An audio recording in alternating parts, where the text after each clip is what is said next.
Bienvenue sur The French Talk. Bonjour, j'espère que vous passez d'excellentes vacances, aussi agréables que croustillantes. Je suis d'humeur croustillante.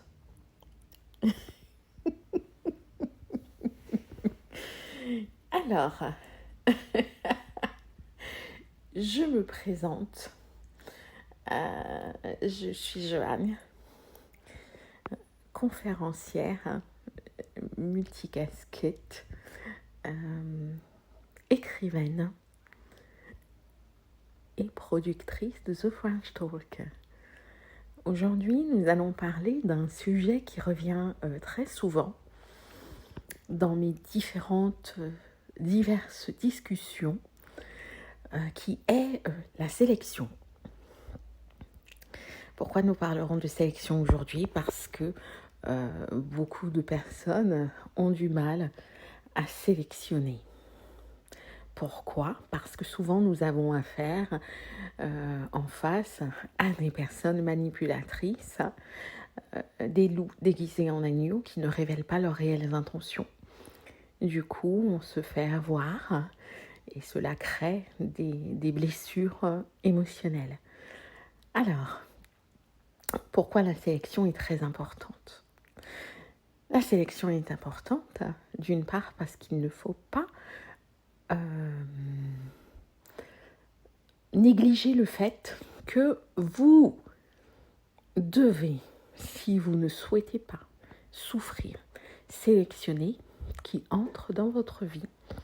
D'autre part, elle permet aussi de faire la différence entre qualité et quantité.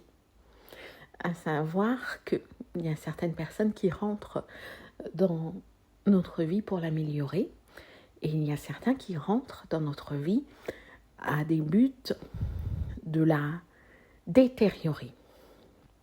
Voilà. Donc, pour la petite histoire, je discutais avec une personne qui me relatait un petit peu sa situation et qui me disait qu'elle a, depuis quelques temps, quelques mois, quelqu'un dans sa vie qui rentre et qui sort comme bon lui semble.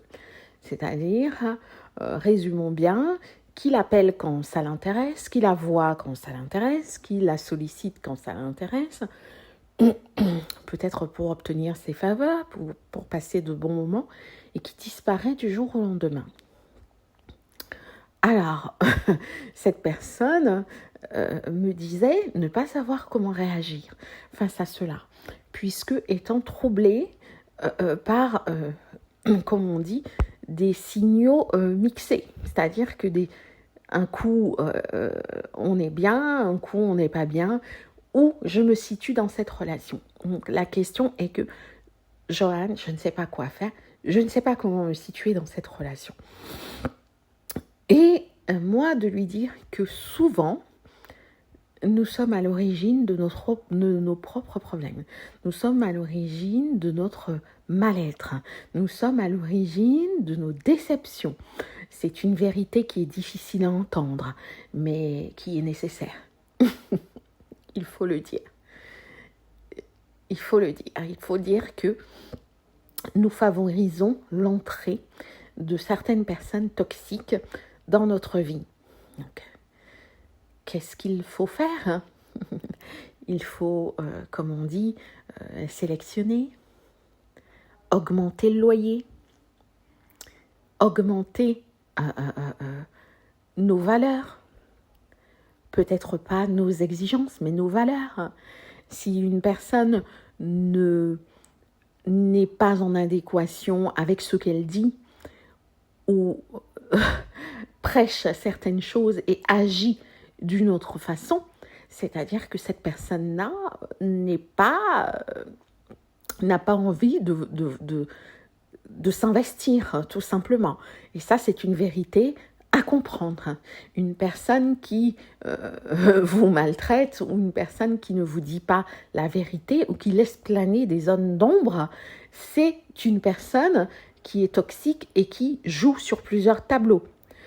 une personne qui ne sait pas communiquer et qui ne communique pas correctement, c'est une personne toxique. C'est une personne qui doit régler des problèmes avec elle-même. Alors, est-ce que vous avez intérêt à rester dans ce type de relation?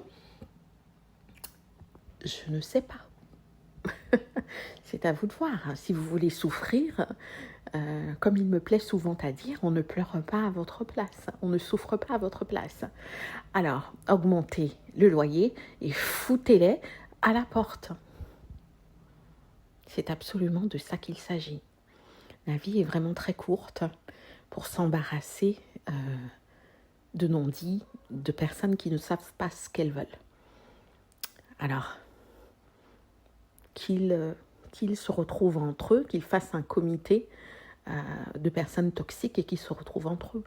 Et vous ne pouvez pas laisser ces personnes-là venir pourrir votre bonne humeur, venir pourrir votre existence, parce que vous avez des projets, vous avez des choses à réaliser. Et vous avez aussi envie d'une stabilité.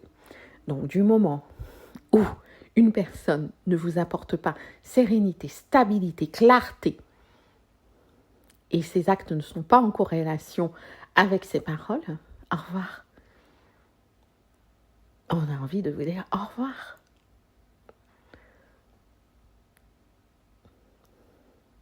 Quelquefois, la paix nécessite un grand sacrifice. C'est à vous de voir. C'était Joanne pour The French Talk.